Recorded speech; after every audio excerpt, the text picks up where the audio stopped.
What's going on, YouTube? Thanks for being here.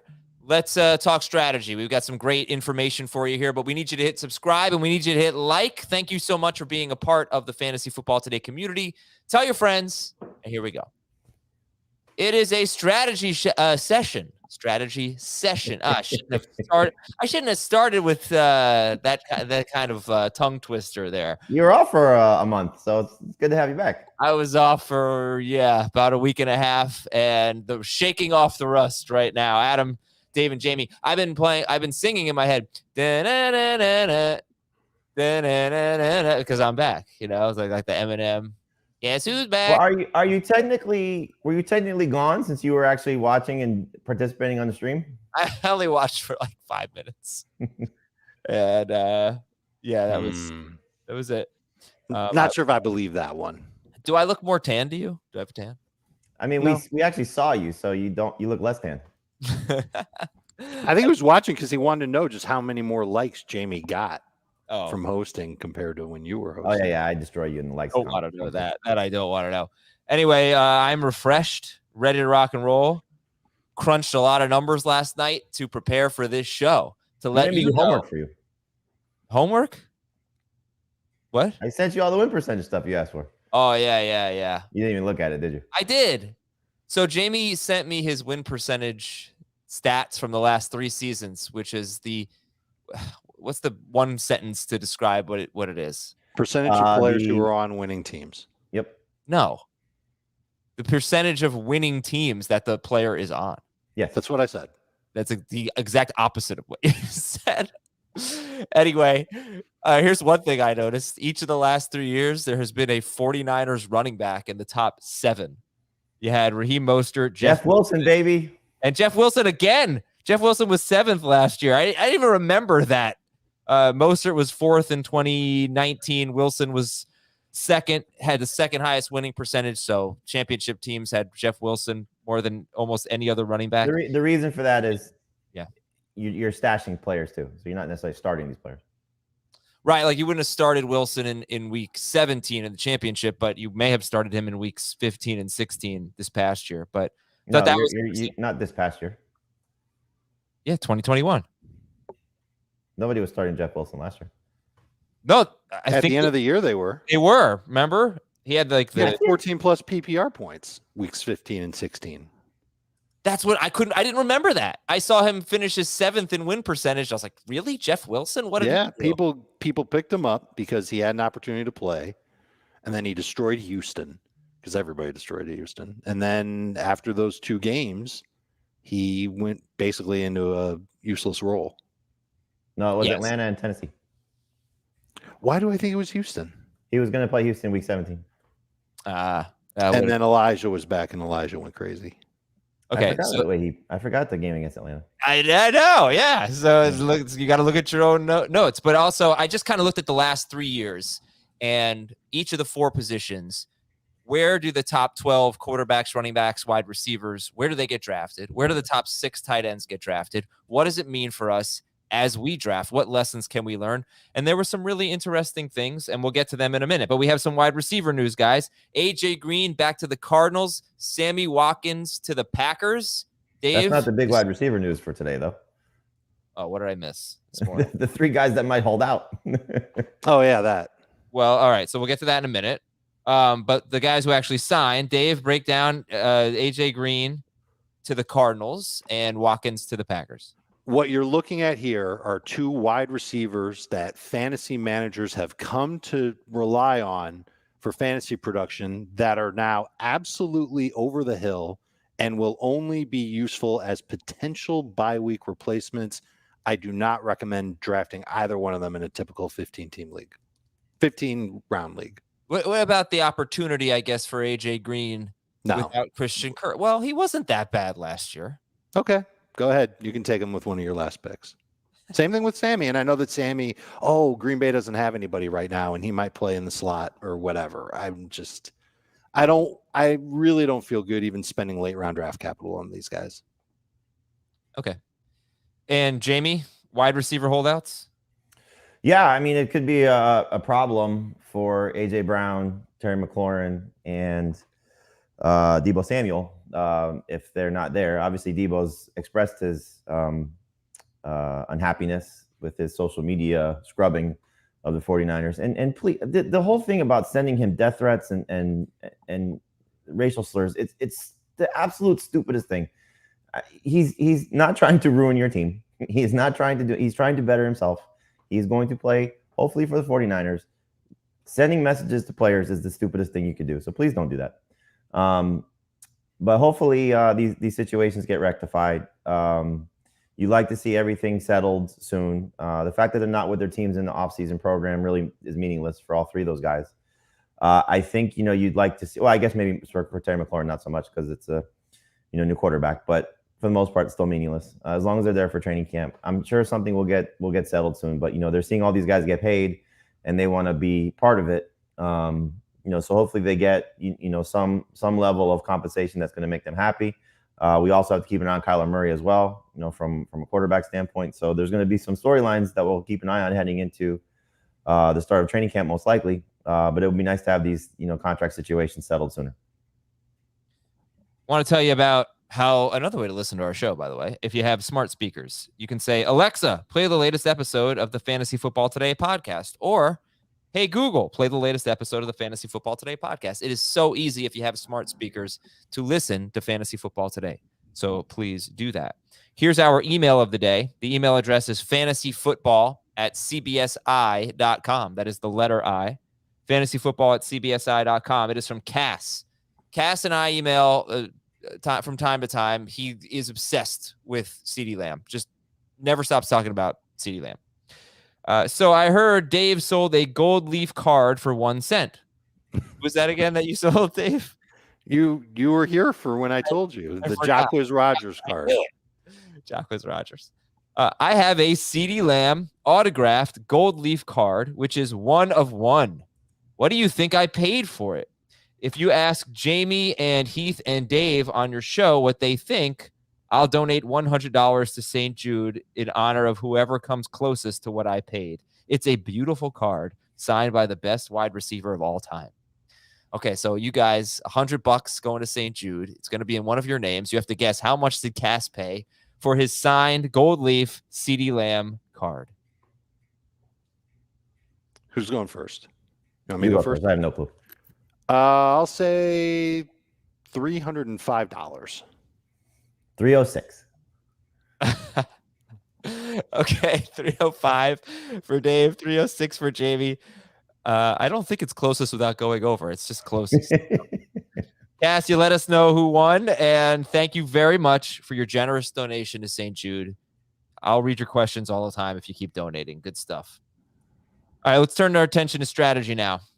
Some basic questions for you. Dave, you can start. If you were giving a first-time fantasy football player basic fantasy drafting advice, what would it be?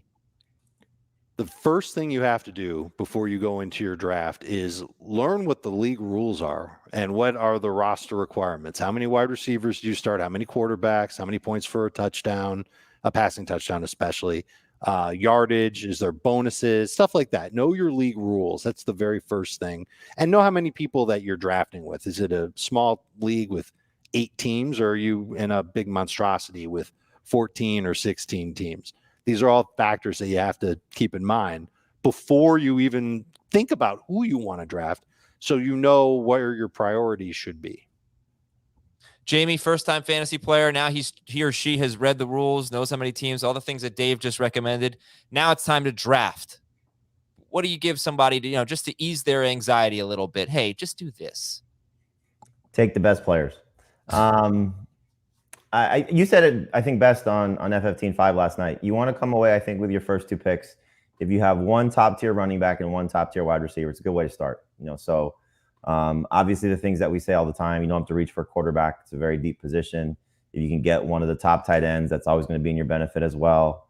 But I think as long as you understand that you don't have to fill out your starting lineup right away. That's not something you have to automatically fill. You can take backup running backs before your third receiver if you want to. You take your fourth receiver before your second running back if you want to. So there's obvious things like that. But I think just to make it simple, don't reach for a quarterback. Try and get a top tier running back and wide receiver early, And if you want to dip your toe into the tight end pool with the top tier guys, you can do that early as well. Yeah, I think I said, just a nice way to start your team, just to feel good about it. Put your mind at ease a little bit. One wide receiver, one running back in some order with your first 2 picks. And I think as we look at that this year, it might what might matter is who you can get at tight end. If you want to be an early tight end guy or girl, who you can get in round 3 or round 4. How many of them are going to come off the board before your 3rd pick? That might, Dave, I don't know. I mean, that might determine if you're going to jump into the Kelsey or Andrews sweepstakes in rounds 1 or 2, wherever they end up going, or if you're going to wait for the next tier. So the answer to that question is actually another question. It's how do you feel about the next 3 tight ends in that top 5? How do you feel about Kyle Pitts? How do you feel about George Kittle? How do you feel about Darren Waller? If you like those guys and you say to yourself, all right, they're definitely going to give me a significant advantage over the other teams in my league that don't have one of the top 5 tight ends, then your best move is to probably let somebody take Kelsey with the top 15 pick. Andrews might get overdrafted as a top 24 to a top 30 pick. Those next 3 will go off the board. And I think Pitts will probably end up being 3rd.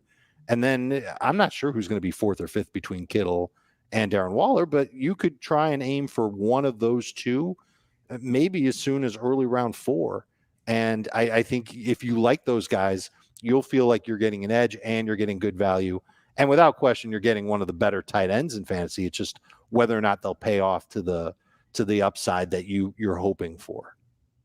I've been looking at Fantasy Football Calculator average draft position, and right now they've got 1,400 fantasy football mock drafts between April 8th and April 18th. That sounds like a lot. That's wild. I can't believe there's been that many. But anyway, their data from the last 10 days basically has Kelsey at pick 15, Mark Andrews pick 21. So those 2 guys going in the 2nd round. George Kittle, 308. Kyle Pitts, 401. So 8th pick of round 3 for Kittle. Pitts, 1st pick of round 4. And Darren Waller, 11th pick of round 4. So you could definitely start you can start running back, receiver, and then get your tight end in round 3 or 4 if you so choose based on this average draft position. And you can't freak out if you don't get one of those top 5 tight ends. Yeah, Jamie coined the term great or late. You just wait till. Yeah, right. I did not. Adam coined the term. I corrected Joe when he said that. I thought it was a Jamie thing. My mistake. So No. Jamie said great or late, and that's why if you just wait till round 8 at the earliest, you're still going to find a good tight end who won't get you big points week to week, but will still give you a bona fide starter, someone that you won't have to necessarily replace within the first month of the season. Jamie, you've been playing fantasy football for quite some time. How has your strategy changed in recent years, if at all? I mentioned this last night. I think, not necessarily changed per se, because I try a lot of different strategies all the time. But I think just leaning more to what we saw last year or at least a lot last year of the hero RB strategy, or, the take one running back early. I think it just makes so much sense. You get your one guy that you're comfortable with, whether it's in round 1 to round 2, depending on where you're drafting. And then based on how receivers have become so much more safe, dominant, more 3 receiver leagues, much more PPR oriented, that it just makes more sense to lean to that position as much as you can.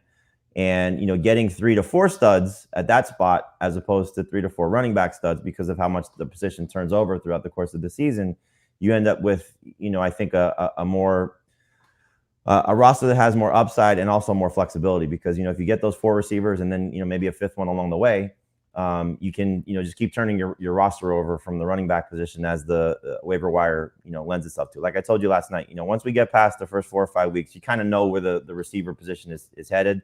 There will be a guy or 2 that pops up for a short stretch. But clearly the running back position, you get much more of those guys because of the injuries and what happens to that position. So it's easier to play with that as opposed to trying to play with the wide receiver spot. And so I think it just, lends itself to when you start your team, get one running back that you're comfortable with. You're obviously not avoiding the position, but, I think just in terms of the early rounds, lean heavily toward wide receiver. I could give you some numbers that it's weird. I basically, like I said, I looked at who finished top 12 at each position and where they were drafted. And that doesn't necessarily mean that's how you have to draft, because Elijah Mitchell, for example, didn't finish top 12, but he was obviously a great free agent pickup. And so was Jeff Wilson, as we just talked about late in the year. And if you look at the win percentage data, it seems like you're more likely to get waiver wire running backs late in the year than a guy like Mon-Fri St. Brown. He's kind of a rare breed, a waiver wire wide receiver. Now, we had Rashad Perryman 3 years ago. We had Mon-Fri St. Brown last year, but more common to get, Jamie just talked about this, more common to get that running back off waivers late in the season or just for a few weeks. But those guys, those guys don't usually give you full season success. Okay. I think you're kind of playing week by week at that point and hoping you can keep adding those types of players. But I guess what I would say, I'll give you the numbers in a minute, but it is more top heavy than you might think at running back. The guys that you draft early are typically the ones that do very well at all positions except tight end. Tight end is like wacky what we see there. But anyway, Dave, let's talk about format, because it's just, man, I don't think you should go into a 3-receiver PPR league with the same strategy as a 2-receiver half PPR league. I think it's so critical that you understand your format. We don't have to spend too much time on that, because I know that people have been playing forever. Like, well, duh. But I think it changes things a lot. What about you? I think it changes a little bit. You might want to change your priorities and get of that third receiver sooner to have an advantage over those teams in the league that aren't really paying as close of attention to those third receivers, and they might take a tight end earlier or a quarterback earlier or 3 running backs earlier. I've done that before in our drafts, but I also feel really confident that I'm going to be able to find at least a replacement level wide receiver from week to week. You want to talk about a position that's deep on the waiver wire each week during the season. We can find wide receivers that can get you, it doesn't sound like much because it isn't much, but 10 PPR points. But if you're just trying to get by while also speculating on some wide receivers, you can find those guys on the waiver wire pretty much every single week. You think so? You think in a 3-receiver 10 points team? Yeah, you could find a serviceable starter, but you're not going to find a guy that's going to help you win your week. Yeah. Well, you never know. Sometimes those players come out of nowhere, but you're not picking sure. Right. It's not like we're picking up, like once upon a time, Alan Lazard was this guy. And you pick him up and you say, this is going to be the guy that gets me 22 PPR points and he's going to be awesome. That's rare. We almost, Jamie, how often is the number one waiver wire claim a wide receiver in a given week of the football season? No, as I said earlier, I think once you get past the first 3 or 4 weeks, because there's always going to be I didn't realize that this third receiver was going to have this much success or this much opportunity or this much, target potential. Mm-hmm. It's later in the season, it's the handcuff strategy. It's the third and fourth receiver on a team very rarely is going to get the opportunity for a 7 or the 3 to 5 week stretch of consistent targets. Whereas the second running back may have that opportunity for 3 to 5 weeks because of an injury. Yeah. And that's the theory behind it. And so it's, you're right, Dave. You can certainly find a guy that's going to step in because he's been playing better, or there's a rookie that's, up and coming that didn't get an opportunity early in the season. You can find those type of players, or there's, we just know there's a miserable secondary coming up, and that guy for that particular week could have a big opportunity. But I think the difference would be is that you're finding more of those at a different position. So you're right. The number one receiver priority is typically rare because you're chasing those running backs more times than not, or you're chasing, this quarterback has a good opportunity, good matchup, or, but those receivers, yeah, you can absolutely find. It's not to say that the waiver wire doesn't bring wide receivers. It absolutely does. But it just doesn't bring those it's not starting caliber, star potential production. You don't get that typically from the wide receiver position later in the season consistently. Unless you back into it. The example that I wanted to give is Hunter Renfrow. And I don't remember what Renfrow's start and rostership percentages were when Henry Ruggs was still a part of the Raiders. Yeah, no, he was in that 3 to 4 week window because he was getting good production early in the season. He was getting like around 10, 11, 12 PPR points per game. And then when Ruggs got hurt, holy cow, he blew up. And I mean, he was getting you close to 15, if not way over in the whole second half of the year. You can make the counter argument to these guys are getting picked up early in the season and then maybe started later in the year. Absolutely. But again, I think it's just more of the Rashad Penny type of guys, where you're picking up somebody as you see things unfolding. You see Chris Carson go down and you're sitting on Rashad Penny, maybe the same thing. Sure. But, you see what you're getting, the type of production that you're getting. Point being that I know I'm going to need at least 2 wide receivers that I'm going to feel great about starting week in and week out as soon as like the end of round 5, if not even sooner, in a 3 receiver league. I want to fill those 2 spots for sure with wide receivers that I know are going to give me good production. Wait, what round did you say? Like round 5. 2 wide receivers by then? Yeah, in a 3 receiver league at minimum. Yeah. I think you have to, and I don't think that's necessarily asking for too much. Some people would say you really should have 2 receivers by your first 3 picks if you're starting 3 wide receivers, because that position is so huge. But I feel more comfortable chasing receivers. I'm going to chase everybody off the waiver wire. I'm a dog chasing cars, but I'm more comfortable looking for wide receivers later on and adding depth at running back on draft day with players who I think have a chance to bust out within the first month of the year. You said, some people think you need 2 wide receivers with your first 3 picks. And this is why I did what I did last night and this morning, and looking at where these wide receivers finished, or these top 12 wide receivers, where they were drafted, rather. It should be the first 4 rounds. In a 12-team league, the first 4 rounds, that's where you're going to get most of your wide receivers who finish in the top 12. And that doesn't mean, look, you get a wide receiver that finishes 15th and take him in round 6 or something like that. I can't do all the number crunching, but the vast majority of the top 12 wide receivers are drafted in the first 4 rounds. And round 4 is a great round for wide receivers because people go crazy on running back in the first 3 rounds.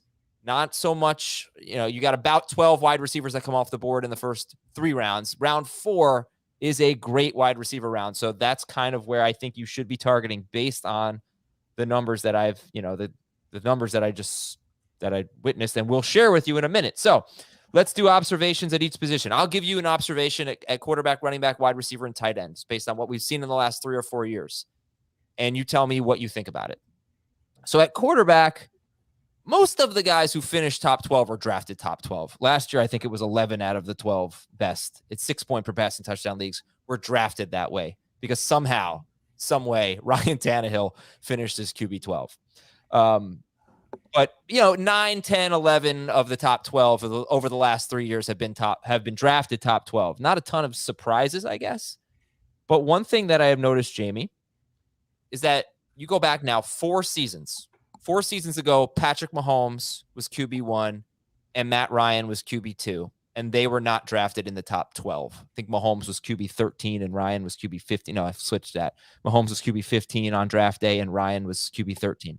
Okay, starting with that season, the last 4 seasons, 7 of the 8 quarterbacks who have finished 1 or 2. This is amazing to me. 7 of those 8 were drafted no earlier than QB9. The only exception was Josh Allen last year, where he had his 2nd straight top 2 finish, and he was drafted as the number 2 quarterback. But you're talking about Mahomes and Ryan, Lamar Jackson, Dak Prescott the following year, Aaron Rodgers, Josh Allen, and then Tom Brady, who was QB9, according to Fantasy Football Calculator in 2021. The top 2 quarterbacks are almost never drafted early. They're 4 years in a row, 7 of the 8. QB9 or later. What do you think about that? What's Russell Wilson's ADP right now? Probably, yeah, I'll tell you. But that's a good question. All right, let's see. But yeah, I mean, I thought that, look, number 3 was drafted early most years. He's going after Trey Lance. 1, 2, 3, 4, 5, 6, 7, 8, 9, 10, 11. The trend will continue. Well, wait a minute. You're finding the ranking from ADP on Russell Wilson, and you're already at 11? 12.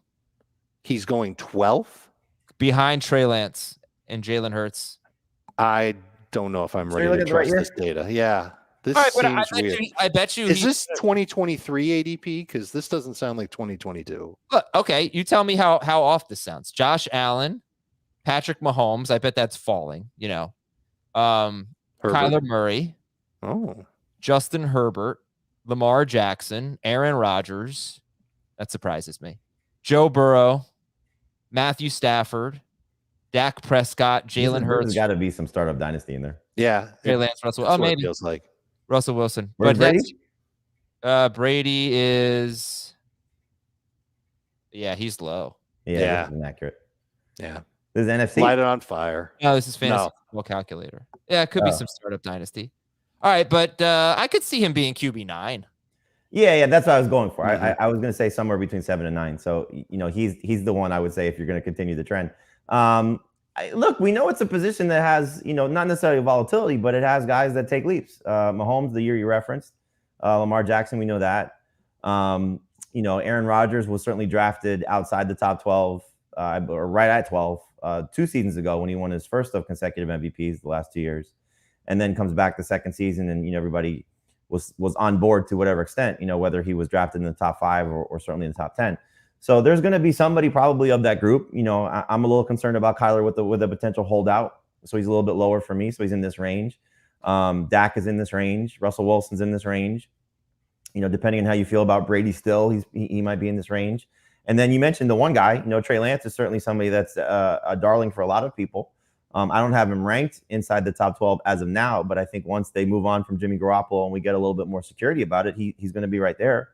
So there's going to be, a player or two that comes either from the 7 to 9 range that finishes in the top 1 or 2, or somebody, just outside the top 12 that probably finishes in the top 12. So it's, again, why you don't have to reach for the position. We talked about this last night, Adam, in terms of when do you want to buy in? Because, you referenced that they finished basically in the range of a starter, Lamar Jackson probably being the one big disappointment from the position last year due to injury and a little subpar performance when he was on the field over the course of his full games. So, we have Deshaun Watson back for however many games he's going to play. We have, some guys that changed teams like Russell Wilson, and some guys that got significant weapon upgrades in, somebody like Tua and Derek Carr. So it's going to be an interesting position this year once again. If you want to get the Josh Allens and Lamar Jacksons, Justin Herberts of the world, you certainly are going to be able to hopefully get them at a little bit of a bargain, not necessarily the first 2 rounds, but maybe round 3. But every league is different. Every league still values quarterbacks a little bit different. There's going to be probably 1 or 2 that have a quarterback going in the first round, which, we don't necessarily love. By the way, on NFC since April 1st, Russell Wilson, it's only 7 drafts, I think. Russell Wilson is QB 11. And I will love if that stays that way. I think the other takeaway is, I think that's pretty crazy. 7 of the last 8 top 2 QBs have been QB9 or later, but on draft day. But the other thing is you're not seeing a lot of sleepers here break into the top 12 or top 5 or anything. It's Kirk Cousins seems to outperform his ADP every year. And I know, Jamie, you like him a lot, but Dave, it hasn't been that kind of position where the waiver wire guy is winning you your league. It's kind of very similar to what we expect on draft day. It seems that way anyway. Yeah, I don't know if there's anything I can add that's really enlightening to that. There's good quarterbacks. They're staying healthy. They're putting up huge numbers.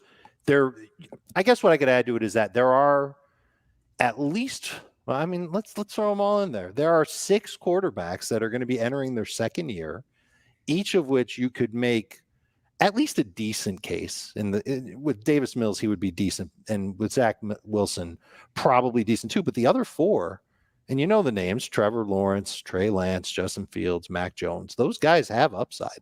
They've got potential to finish as top 12 fantasy quarterbacks. Things have to go their way. They have to play better than they did last year. Their offenses have to play better. It'll probably take an injury or 2 from those top 12 quarterbacks that have just been so stable over the last 3 or 4 seasons. But if that's what you're looking for with the blue chip quarterback, is you look at Trevor Lawrence and let's just say he has an awesome preseason. He doesn't throw any interceptions and all the reports are great out of camp, and Christian Kirk is, turning into somebody better than he ever was. That'll get the hype train going, and people will start to gravitate toward taking him on the hope that someone will need a quarterback. They're not going to get anything great in trade for him, but Trevor Lawrence ends up being north of 25 fantasy points a week and actually displaces the Aaron Rodgers or Jalen Hurts, the first guy you drafted, and he's your starting quarterback moving forward. those second-year quarterbacks are the guys who will do it. It won't be the rookie quarterbacks this year. And I don't think there's going to be many of the third-year quarterbacks that aren't already well-known names. Yeah, I'd say the year 2 quarterbacks have the chance to kind of flip the script on the recent trends because you can get them as QB 15 or later. You can get Justin Fields based on the ADP I'm seeing, Justin Fields and Trevor Lawrence, for example, as backups. And they've got the opportunity to be sleepers, be breakouts in a way that we haven't really seen too much of. Justin Herbert, Ryan Tannehill recently, but not a ton of it. All right, we're going to take a break here and talk about what your running back strategy should be based on the recent trends. How many running backs are drafted late and finish top 12 at the position? We'll tell you right after this break on Fantasy Football Today. We're back to talk running backs. So let me give you the trends over the last 3 or 4 seasons in both half PPR and full PPR. Over the past 3 seasons, there have only been 3 running backs who have finished top 12 in half PPR while being drafted after round 5. I thought that was pretty surprising. Almost every single top 12 running back has been drafted rounds 1 through 5. Only 3 in the past 3 seasons finished top 12, being drafted after round 5 in half PPR. 2 of them did it this past year, James Conner and Leonard Fournette. I think they were both round 8 picks, and they finished as top 7 running backs. In full PPR, it's a similar story. It's the same 3 names, and the only addition is Mike Davis, who finished as RB12 in 2020. But, Dave, most of the top 12 running backs were drafted in the first 5 rounds. Anything to say about that? If you value the running back position, and most people will at least accept the fact that they are an important part and certainly a productive part of fantasy football lineups, you want to get as many opportunities to hit it big with a running back as you can. And if you've got 5 picks, obviously everybody does. A lot of people will want to spend 3 of them on running backs. It's not necessarily something that should be etched in stone. You should get at least 1 stud. We've already talked about having at least 1 stud running back. And if value presents itself, or you look at the running back position getting thin and you're up in round 3 and you're deciding between, a wide receiver that maybe someone like him or the actual receiver has a chance to make it back to you in the 4th round versus a running back where there's only really 1 running back left that you like, you almost gravitate toward taking the running back because the supply is going away and you can get the last good one, or at least the last 1 running back that you can feel good about seeing as a top 12 guy at the end of the year. Like I'm thinking of David Montgomery, and David Montgomery necessarily doesn't have the best setup for this year. Questions about the offensive line, questions about the offense in general, but we know that the workload has been there. And he's someone that I think fantasy managers could look at and say, yeah, if he gets enough work and if he stays healthy, should easily finish as a top 10 fantasy running back, much less a top 12. And that's the type of running back that you're going to look at, and you'll see the next best running back, and you'll go, yeah, I don't know how I feel about Elijah Mitchell or J.K. Dobbins or, 2 rounds later, someone like Chase Edmonds. I'm just going to go ahead and take the best running back that I think is available, because the next best running back is someone who I don't think is as good, and that will help you kind of map out your draft in real time. Jamie, over the past 3 seasons, we've had 7 to 9 running backs drafted in the first 2 rounds that finished top 12. So that's a decent success rate. That's about half of the running backs who were drafted in the first 2 rounds finishing in the top 12. And that's, is that basically why hero RB is sort of replacing zero RB, or at least as a clever rhyme, but as a nice pun, but I don't know. I prefer hero RB. I don't like zero RB, but I think a lot of people lean that way now.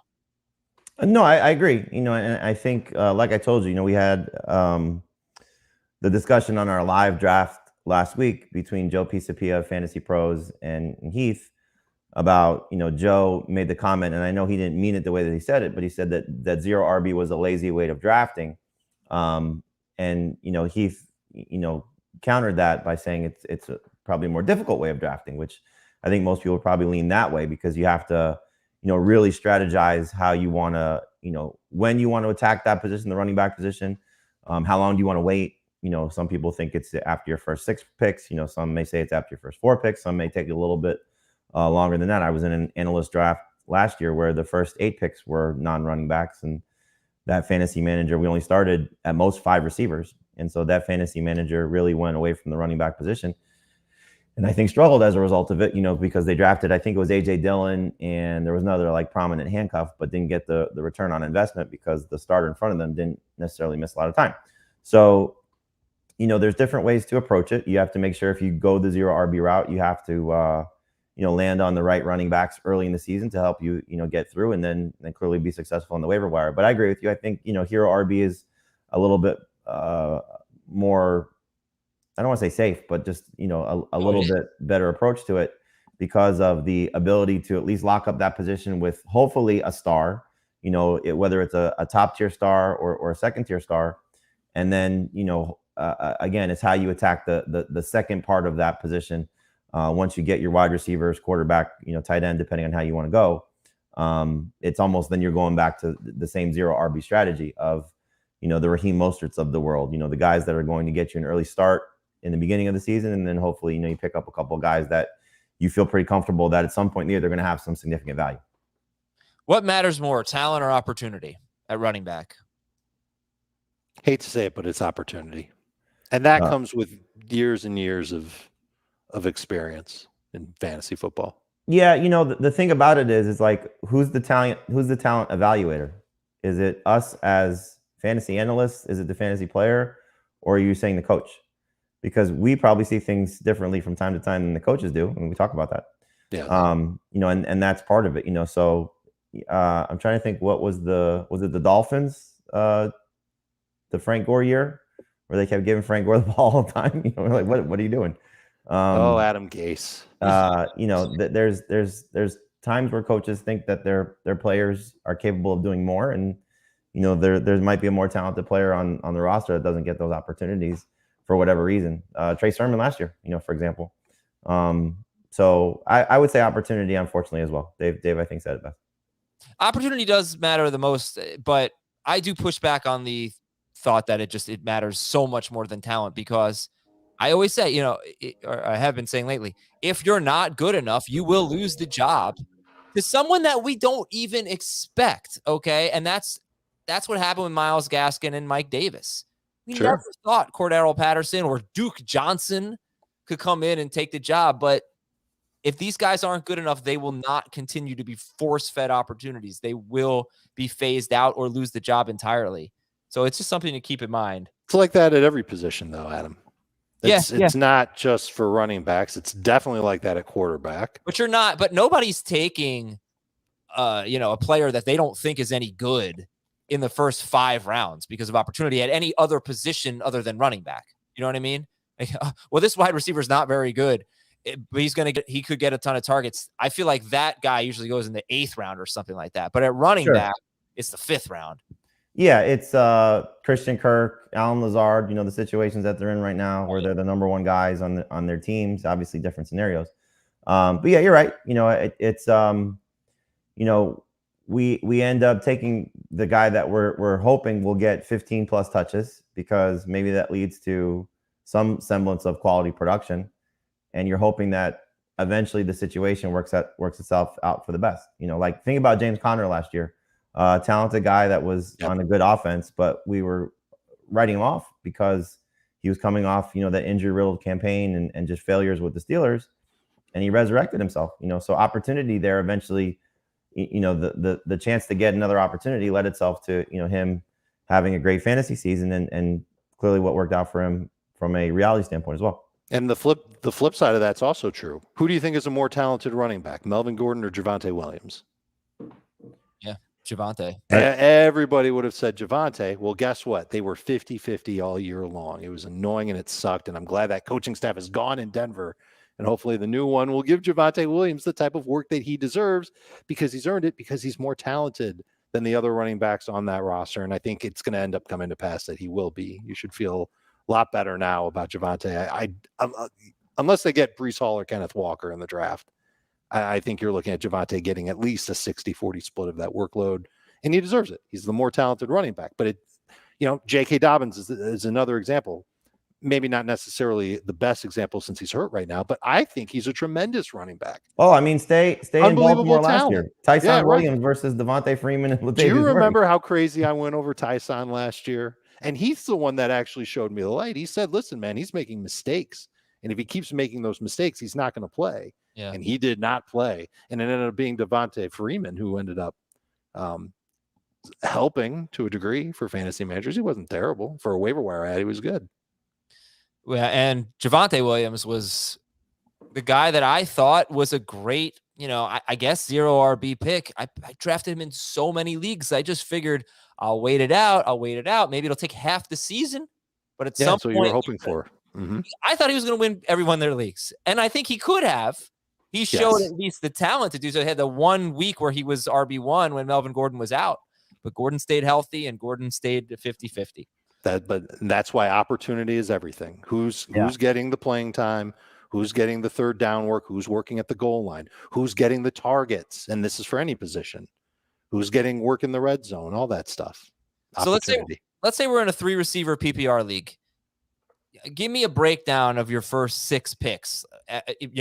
Each position, not the players, but how many of each position do you think you will have after 6 picks? After 6 picks, I'm almost certain I will have at least 3 running backs because I'm a running back simp, and at least 2 wide receivers. Probably in most drafts, let's say you did a simulation with my rankings, you'll probably end up with 3 and 3 after the first 6 rounds, 80% of the time, and then 1 tight end in there instead of a wide receiver the other 20% of the time. I would rarely take a quarterback. He'd have to really slip for me to take one in the first 6 rounds. I'll go to you in a second, Jamie, but that to me says you're waiting on tight end because you're not getting a top 5 guy. Sure. Take one I'm kind of looking for value when it comes to Kelsey. And I don't think you said that Andrews ADP was 21st. I'm not ready to take Mark Andrews at 21st overall. Okay. Jamie, the first 6 picks for you, a typical breakdown by position would be what? I would say probably 2 and 4 if I'm not going tight end or quarterback at some point. But I tend to wait on quarterback a lot, obviously. If you listen, running backs, 4 receivers, Jamie? 2 running backs, 4 receivers. Yeah. Okay. Yeah. Go ahead. Sorry. Go ahead. But yeah, I think it's kind of all over the place. Yeah, it is. But I really think, as of right now, I want one of those tight ends. But I'll tell you, one of those 2 or one of those 5? One of those 5. Okay. Probably Waller, I think, is the guy I'm gonna gravitate toward. But I guess we can skip right ahead to tight end and talk wide receiver last. But tight end I thought was really interesting because each of the last 3 seasons, I didn't look at the top 12. Nobody cares about tight end 10. It's not an impactful player.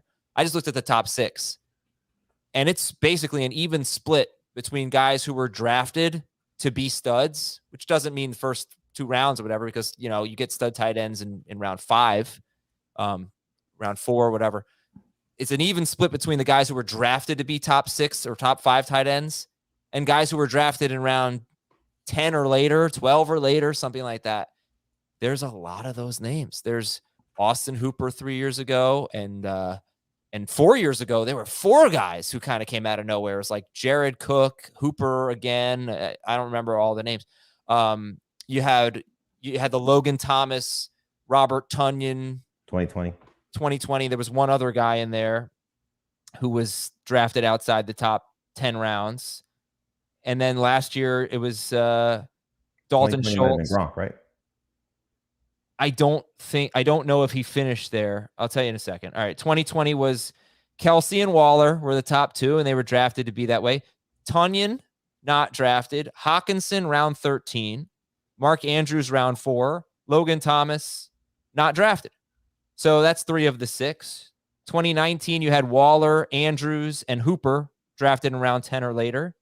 And 2021, depending on the format, you had Schultz, Zach Ertz, and Rob Gronkowski drafted rounds 10 or later. And that was in half PPR. In full PPR, you only had 2 guys drafted late because Kyle Pitts snuck in there and he was drafted in round 4. But Rob Gronkowski was 5 points behind him and was better per game and was drafted much later. So it's basically been a 50-50 split between guys who were drafted to be studs and guys who were barely on our radar or late round picks at tight end that finished in the top 6 3 straight years. So, and the thing is, Dave, it's not like you look at this and you go, oh, well, I could see it being this guy. They come out of nowhere, you know? You never thought Logan Thomas or Robert Tonyan would be that guy. I don't know how much we thought Dalton Schultz would be that guy. He was a waiver wire pickup. Mm-hmm. What does that say about how we should be drafting tight ends? When we also know that typically the guys who go in rounds 4 through 6, they're not very good. But I think last year was an exception. I think last year they were, I don't know. It was what? One was the best. Andrews was the best, and then it was Pitts and Hawkinson. Did they really return round 5-ish? Pitts doesn't feel like it, but he finished top 6 overall in full PPR points. Yeah, not even close per game though. I think he was like he was barely top 12. I think he was 11th in PPR points per game. Yeah, and Hawkinson got off to a great start and then disappeared, and then stepped up again, and then really got hurt late in the year. Really didn't he didn't even play the last 5 games.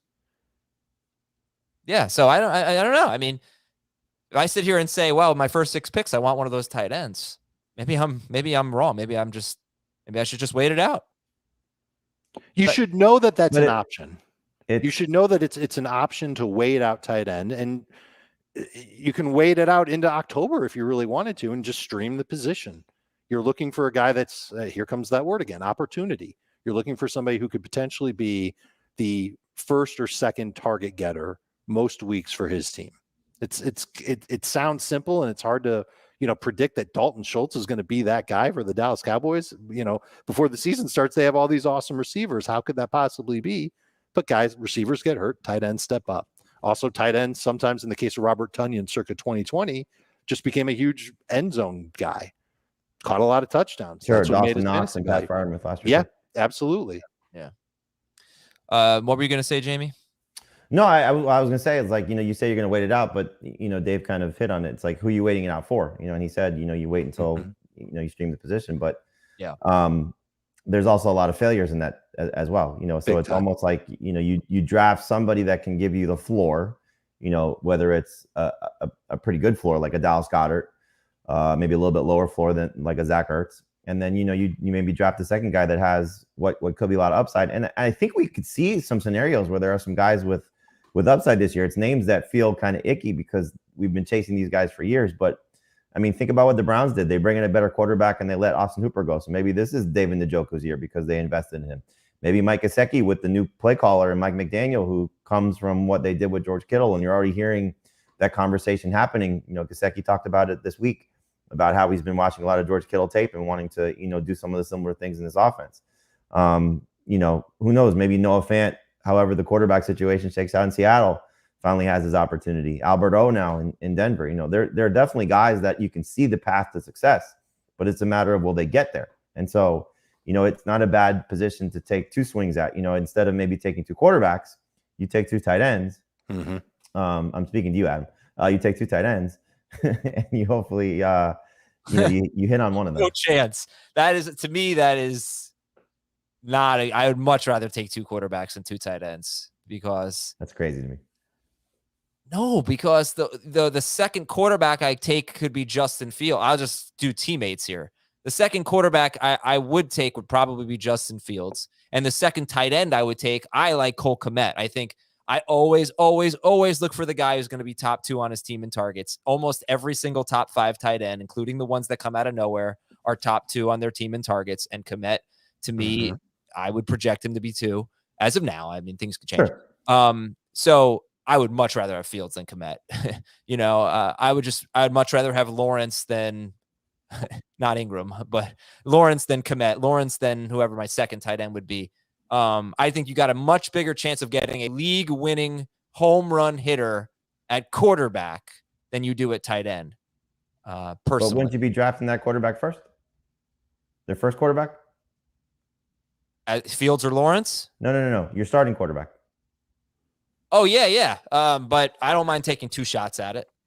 Like I would have no problem. I probably wouldn't if I took Russell Wilson. I probably wouldn't take a second quarterback, but I wouldn't have a problem with it because I wouldn't mind keeping him away from you. Yeah, I don't know. I'd rather take the shot at the tight end twice. This is another example of why you should know how many bench spots you have before you go into your draft. Well, I mean, I think you got to assume most leagues are 5. 5 or 6, but sometimes you'll play in some that are 7 or 8. And if you do have deeper benches, Sure. then you can get away with doing both. You can have 2 tight ends and 2 quarterbacks. Sure. Wouldn't recommend that if you only have 5 or 6 spots, unless you've got IR spots and you're picking somebody that's going to start the year on IR, and you can tool around a little bit with that. But I agree with Jamie. I think you'd rather take that shot on draft day of trying to find a player with upside at tight end versus quarterback, because I just well, I mean, you just laid out the starting stats, quarterback. the top 12 quarterbacks. If your first quarterback is Russell Wilson and your second quarterback is Trevor Lawrence, and they're both doing well for you, you're only starting one. You're starting Russell Wilson. And look, I've been guilty of taking 2 quarterbacks in a draft before because there's just incredible value. You're not going to get in trade for the quarterback what you think you will. No, I know. Versus the tight end, and you might not even want to trade the second tight end. He might end up being a starter for you. With having another great player on your team, even if you got this conundrum, I have 2 great quarterbacks. And you're right, Jamie, what you just said, I did make the case based on the numbers that the late round tight end is much more likely to finish high at I was about to go in the late round quarterback. But I also think it's not necessarily the guys we draft. It's all these surprises. No, but that's why you're trying to get ahead of that, though. So, we didn't expect Dalton Schultz to be that, but obviously once Blake Jarwin was hurt last season in training camp, or continued to, you're still hurt coming off the injury from the previous year. It was okay. He was in that 15 range, for potential drafting. I think there were obviously a lot of people taking shots on Gronk when he came back, about what could he become even after, coming out of retirement with 3 tight ends on the roster. So the Logan Thomases and the Robert Tunyons of the world, obviously no one's going to find those on draft day unless you're in, a 30-team league and you're drafting every player at every position. But I think if you're going to swing for the fence, if I have already drafted a Russell Wilson or a Dak Prescott or a Kyler Murray or whoever, I'm not taking a second quarterback because I'm counting on that guy to be great and to do exactly what you said from that position, which is finish in the top 12. Whether he finished as 1 or he finishes 12, at least the return on investment is pretty close. Whereas if I don't get one of the top 5 tight ends, or even if I do, why not take a flyer on somebody who could be good, in the scenario of what you've described in terms of the stats of becoming that next great tight end? I don't know. That just feels more like a better risk. Because in all likelihood, that tight end is not going to be good. In fact, in all likelihood, he's going to be so bad that you're going to drop him. That's just the tight end position just stinks. There are only 5 or 6 good ones every year. I think the quarterback that this year in particular, because I really do like gambling on these year 2 quarterbacks. I do think it's deeper. We'll see how these year 2 quarterbacks do. They will determine the depth of the position. And also Carr and Cousins got better, and they'll probably be drafted somewhere around 12 to 15. You think Cousins got better, Jamie, with the new coach, but Carr definitely got better. Anyway, I think those guys have a better chance of being league winners. And yeah, if I took a top 6 or 7 quarterback, I don't think I would take a second unless I just hated everyone else on the board. And I'll just, okay, fine, I'll just take this quarterback. Mm-hmm. But if I took Jalen Hurts, or if Trey Lance makes his way into the top 12 or something like that, I'm definitely taking 2 quarterbacks. Yeah, that's obviously a more likely scenario. And clearly, if you draft Watson, you're going to draft a second quarterback, at least as of now, until we know the news. Yeah. So there are scenarios where taking a second quarterback makes more sense than taking a second tight end. But I don't know. I just feel like if you're going to try and get a league winner, you've already gotten one essentially by drafting that quarterback earlier. I would want to take a chance on. It doesn't have to be tight end. I mean, but. Clearly there's a lot of late round guys that could fall into these scenarios of, okay, I see the path.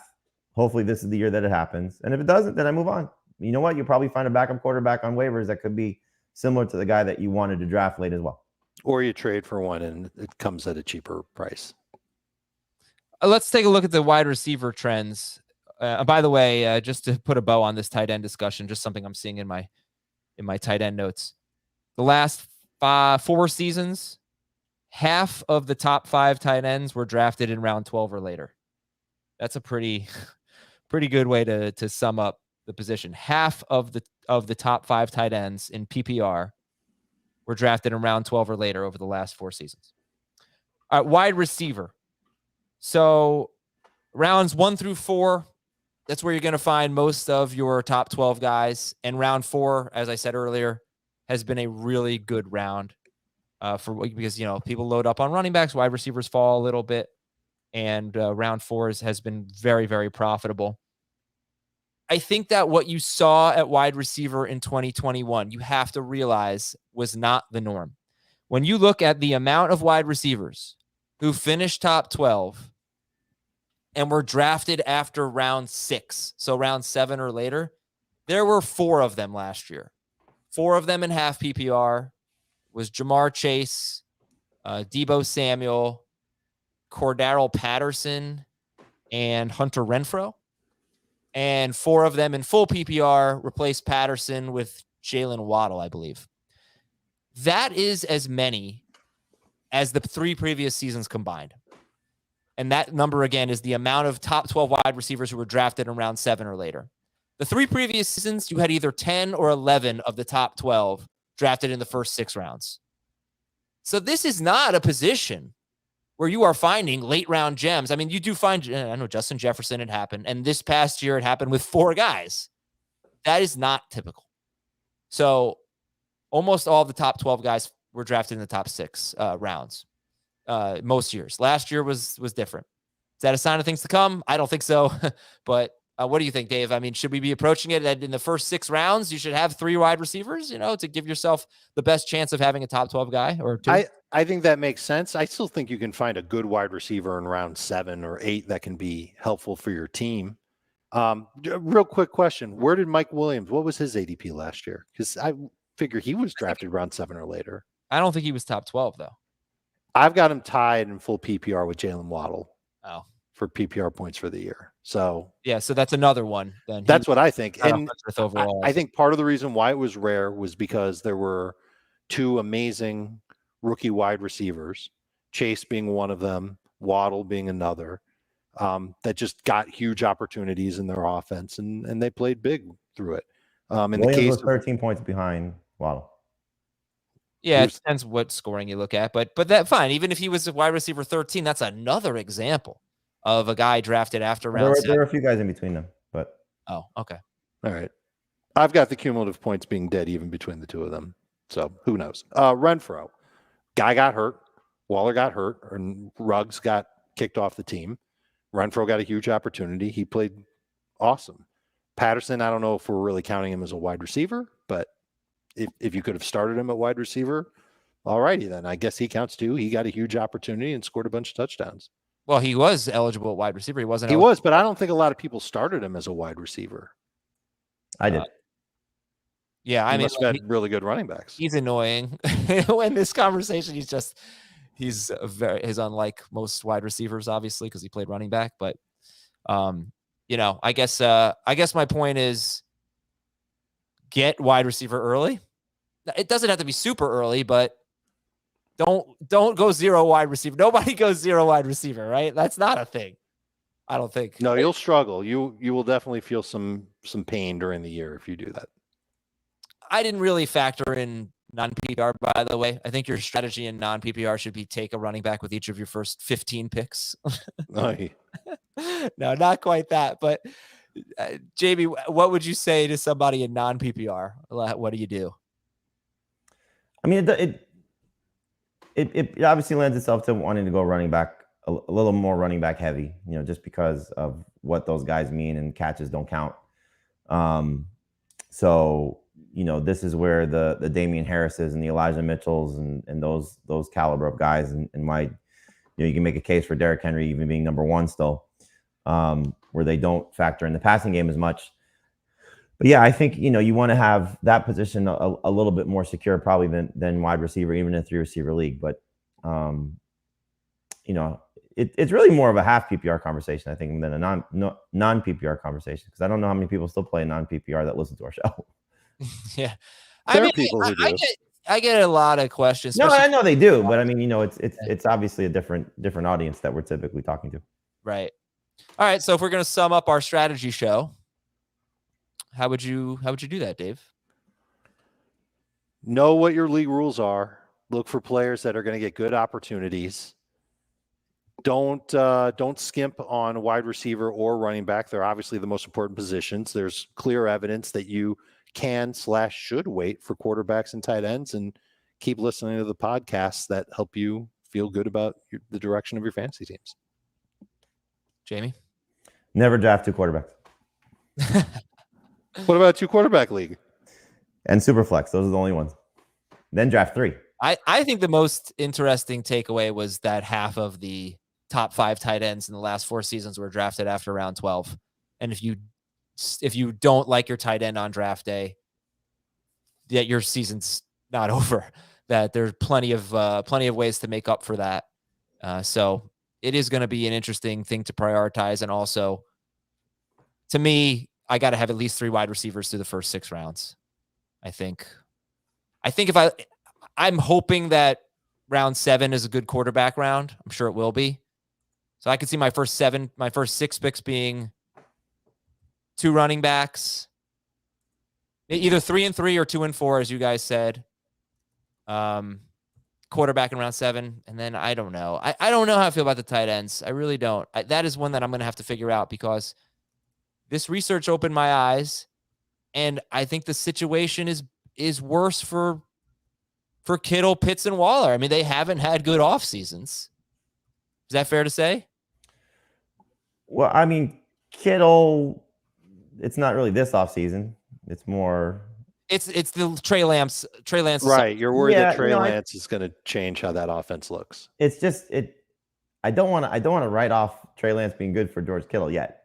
So it feels, the games that they played together, there were 2 of them. There was one where he was heavily targeted and one where he wasn't really much at all. So I think, you still give Kittle the benefit of the doubt. Waller obviously has had a bad offseason, but that doesn't necessarily mean you should run away from him. No. I mean, I think his value could end up being pretty good. It's almost into round 5. All right. That's it for our show today. Thank you, everybody, for watching and listening. Glad to be back. Check us out tomorrow. Same bat time, same bat place. Adam, your family, I just want to make a public comment. Your family is so warm and loving and like calm and sweet. I met your father, just so generous with his time and just big smiles all around. Your son was just a pleasure to see. Your daughter was adorable. Your wife is fantastic. You're a blessed man. My son was just terrified of Dave. Just of anyone, but any stranger. He just was it terrified of me or terrified to let you go? Because of you. Now, as soon as he thought I was going to take you away forever. You're probably the tallest guy he's ever seen. So as soon as someone new comes in, he's just like grabbing it. He just won't let go of me. But it was great to have Dave meet the family. It was good stuff. And to go to lunch with Dave, Heath, and Jamie. Sorry, none of you were out there. We would have loved to have met you all for lunch. All right, I'm out. I gotta go. I gotta set a fancy baseball lineup. First pitch is now.